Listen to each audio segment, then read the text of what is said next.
Good morning, boys and girls, and welcome to Social Studies with Mr. Gibbons.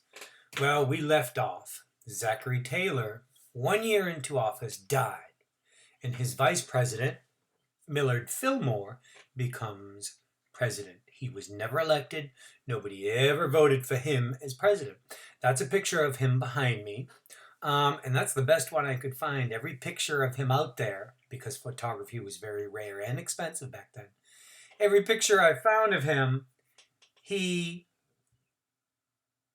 has a big bushy mess of hair on top of his head. Anyway, you know how we have Republican Party and Democratic Party? Well, there used to be a couple more parties, and one of them was called the Whig Party, W-H-I-G. And he was the last presidential candidate from the Whig Party.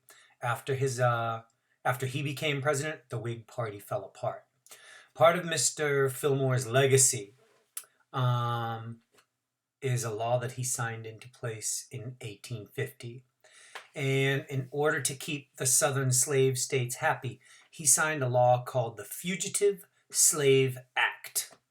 This meant that slave owners could now go into the northern states and reclaim their property.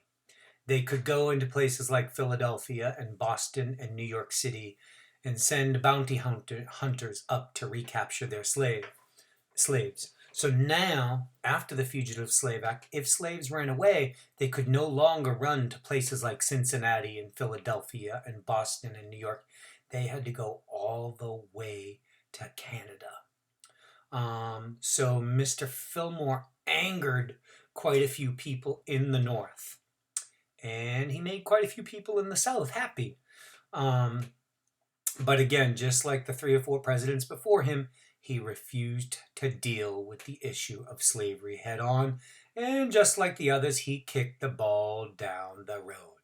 And most historians, when they talk about Mr. Fillmore, the Fugitive Slave Act comes up in the conversation. He also opened up trade with the country of Japan.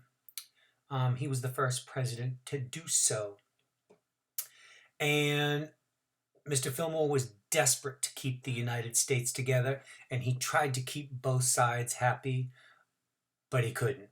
So he only served the remaining 3 years of Zachary Taylor's term, and then he was voted out of office.